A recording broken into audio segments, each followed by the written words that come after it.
Assalamualaikum warahmatullahi wabarakatuh dan selamat berjumpa lagi bareng saya Baskoro di channel Ngaso. Gimana teman-teman kabarnya di malam hari ini?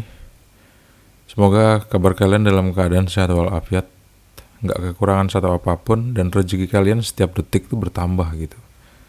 Dari 1000 bertambah jadi 1100 lah. Kalau kurang ya jadi 1300 lah per menit. Bayangin kalau 1 jam kalian kerja per menitnya 1.300 rupiah. Kaya kalian guys. Amin, amin ya robbal alamin. Di malam hari ini, tepatnya di hari Minggu, ini malam Senin jadinya. Gimana liburan kalian? Semoga liburannya keren dan bikin kalian fresh lagi, supaya besok bisa beraktivitas lagi, berkarya dengan yang lebih baik lagi, dengan karya-karya yang lebih baik lagi. Malam ini kita biasa ngobrol-ngobrol aja kayak yang sebelumnya. Dan ini adalah episode ke-13 dari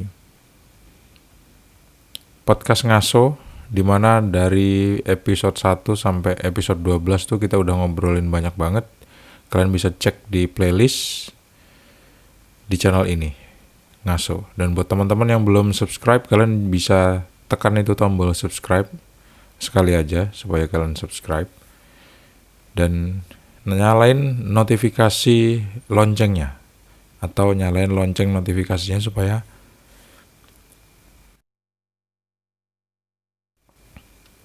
nggak ketinggalan info-info terbaru dari channel Ngaso guys. Channel Ngaso, tempat dimana kalian buka YouTube waktu lagi santai-santai mau istirahat di rumah atau dimanapun lah. Kalau misalnya kalian lagi pengen istirahat, kita pengen ngebahas ilmu sabdo tadi lagi. Ada masih banyak episode yang bakal aku sampein sama teman-teman semua di luaran sana. Untuk kali ini adalah kita bakal ngebahas soal energi. Tepatnya adalah energi kata dalam kehidupan kita sehari-hari guys. What is energy? Kalau kata Einstein atau kata guru ya, kata guru, tapi guru waktu itu nggak ngutip, atau ngutip ya, aku lupa ya dari siapa gitu. Pokoknya menurut ilmuwan, menurut Einstein energi itu nggak bisa dimusnahkan karena sifat energi itu adalah kekal. Dia nggak bisa dimusnahkan, tapi dia hanya bisa berubah bentuk. Nah, sebuah kata-kata itu adalah bentuk dari energi guys, gitu. Jadi energinya tuh kita bayangin tuh ada di sekitar kita gitu. Kemudian energi itu kita tangkap atau kita munculkan di dalam pikiran kita.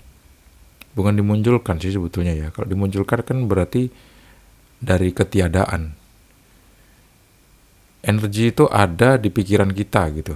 Terus kita wujudkan atau kita padatkan menjadi kata-kata. Jadi kata-kata itu juga muatan energi. Jadi kata-kata itu isinya ya energi. Ibarat kata-kata itu sebuah bungkus gitu ya. Di dalamnya tuh ada energi. Ada energi positif, ada energi negatif. Macam-macam, ada dari kalimat pujian, ada yang berbentuk kalimat hinaan, caci makian, dan lain sebagainya. Kata-kata dalam kehidupan kita sehari-hari itu maknanya banyak dan dampaknya pun besar untuk kehidupan kita sehari-hari pastinya ya guys. Kalau misalnya kalian mau memperhatikan, karena aku sebelumnya juga udah mau memperhatikan apa yang diucapkan sama orang-orang di sekeliling aku di tempat kerja aku guys. Itu ada yang sering banget ngomongin bahwa pekerjaan dia tuh gak enak banget. Dan dia tuh pengen berhenti secepatnya. Nyatanya orang itu gak berhenti-berhenti gitu. Meskipun ada juga yang berhenti. Habis ngomong kayak gitu dia langsung berhenti, dia cari pekerjaan yang lain. Tapi ada juga yang cuma ngomongnya doang, terus nggak berhenti-berhenti, bahkan dia bisa kerja sampai lama banget. Orang-orang yang seperti itu biasanya sih yang udah sering ngomong pengen berhenti kerja, terus dia nggak berhenti-berhenti kerja, biasanya orangnya tersiksa hidupnya gitu.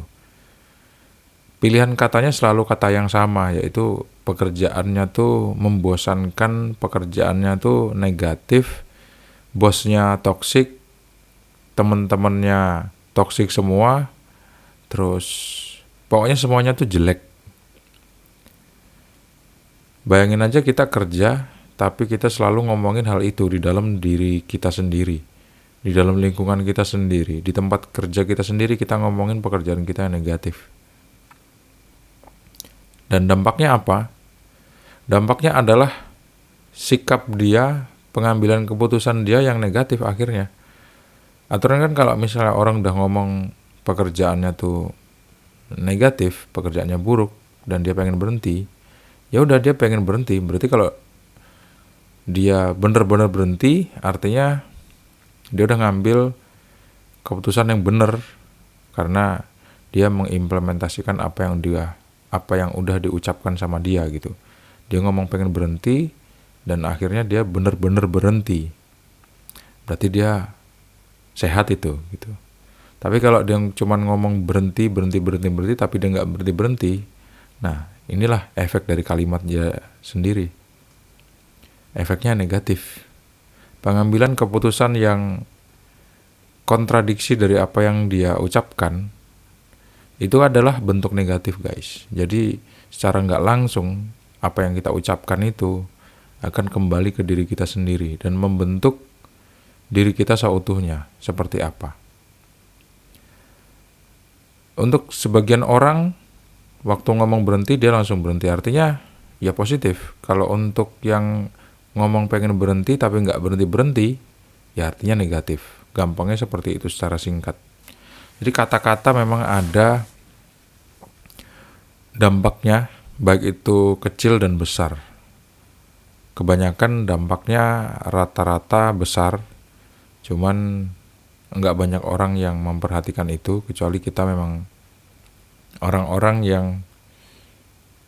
sering self-talk, kita sering ngobrol ke diri kita sendiri, dan kita sering memperhatikan hal-hal yang kecil-kecil yang mungkin nggak diperhatikan sama orang. Mungkin tipe-tipe kita adalah orang-orang yang punya pola pikir yang berbeda gitu. Jadi nggak begitu ngikutin standar dari lingkungan, tapi kita punya style sendiri. Kita cuma pengen seneng dengan kehidupan kita sendiri, nggak peduli sama apa yang diomongin sama orang. Kalau memang kalian adalah salah satu tipe orang yang seperti itu, wah itu keren banget tuh. Karena jarang banget ada orang yang mau sadar bahwa setiap tindakan yang dia lakukan, setiap pilihan yang dia ambil itu nggak berdasarkan validasi dari orang lain.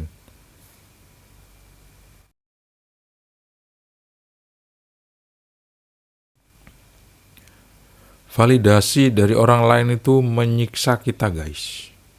Kalau misalnya lagi lebaran, contohnya, itu kadang bukan jadi ajang untuk bermaaf-maafan, bersilaturahmi, tapi jadi ajang pamer pencapaian hidup. Selama 1 tahun, apa yang udah bisa kita dapatkan, apa yang udah bisa kita hasilkan dari hidup kita selama 1 tahun. Udah punya pasangan kah? Udah punya anak kah? Udah mati kah? Seperti itu, guys. Karena ini masih masuk bulan Syawal, jadi masih relate lah ya sama lebaran yang kemarin, obrolan yang sekilas ini. Teman-teman, kadang-kadang kita tuh tanpa sadar kita menyepelekan apa yang udah kita ucapkan. Mungkin pertama kali mendengar kalimat ini, sebagian orang bakal nolak gitu.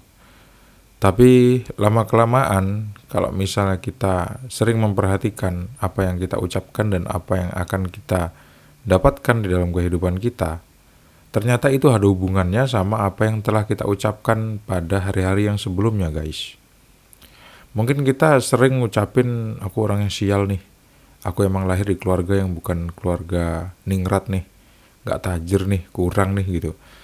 Mau gak mau, percaya gak percaya, itu akan ngefek ke diri kita dan hidup kita akan jadi susah gitu.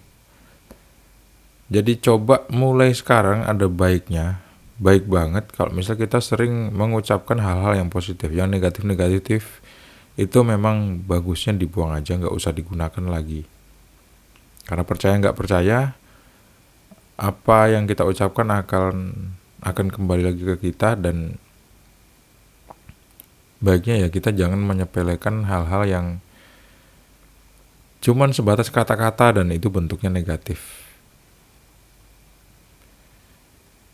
Aku ingat kalimat ini karena ada beberapa pengalaman hidup yang memang terbukti, guys. Itu pun dulu aku diingetin sama orang lain gitu, bahwa jangan sering ngomong kayak gitu, katanya gitu. Pakai aja kata yang lain. Dulu sih agak nolak ya waktu dengerin kata itu, dengerin kalimat itu, dengerin wejangan itu. Akhirnya lama-kelamaan, oh iya bener juga ya kata dia. Mungkin sebagian dari teman-teman ada yang agak menolak kalimat yang disaranin tadi untuk dilakukan ya. Tapi ya wajar aja sih itu. Dalam menggapai sebuah harapan atau keputusan yang kita ambil, yang menjadi salah satu langkah konkret untuk mewujudkan apa yang kita impikan sebagai manifestasi dari ilmu sabda dadi. Untuk yang nggak percaya sama ilmu sabda dadi yang berbentuk klinik, kita bisa nyiptain mantra-mantra pribadi, guys. Mantra-mantra pribadi itu adalah kalimat-kalimat yang kita tulis, dan apabila kita membaca kalimat itu, kita akan termotivasi, kita akan mendapatkan energi baru untuk semangat di dalam hidup. Apa yang akan dilakukan sama seseorang untuk menggapai sebuah impian, pasti ya semangat gitu. Kalau misalnya nggak ada kata-kata motivasi di dalam diri, nanti kita repot. Kita bakal buka internet, kita bakal apa lagi ya? Kita bakal ngelakuin atau mencari informasi-informasi hanya untuk memotivasi diri kita untuk menjadi yang lebih baik lagi. Ada baiknya itu dilakukan, dan ada baiknya juga kita menciptakan motivasi kita sendiri. Biasanya dalam bentuk kalimat-kalimat yang kita ucapkan, dan itu bentuknya mungkin mirip sama mantra-mantra pribadi gitu. Bisa jadi cuman kita sendiri yang tahu, orang lain gak akan tahu. Bisa kita catat di HP, bisa kita catat di kertas yang ada di balik pintu, dan lain sebagainya. Pokoknya di mana aja kita ingat lah. Dan supaya hal itu menjadi mantra, baiknya kita mengucapkannya itu terus-menerus. Kalau bisa sih kalimat itu yang ada hubungannya sama sesuatu yang absolut, seperti Allah Subhanahu wa Ta'ala, Tuhan yang Maha Esa. Karena sehebat-hebatnya mantra yang kita miliki, itu tetap aja relatif. Dalam hitungan bulan mungkin mantra itu udah gak berlaku lagi untuk kita, guys. Karena memang kenyataannya seperti itu. Kalimat atau mantra-mantra, motivasi itu semuanya relatif. Kalau misalnya pengen yang mutlak, hanya ada satu, yaitu Allah Subhanahu wa Ta'ala, Tuhan yang Maha Esa. Jangan lupa kita sebutkan nama Tuhan di dalam mantra-mantra yang kita ucapkan, supaya kita memiliki semangat baru untuk menggapai cita-cita kita. Jangan pernah kita tuh putus asa dalam menggapai impian kita. Terima kasih Assalamualaikum.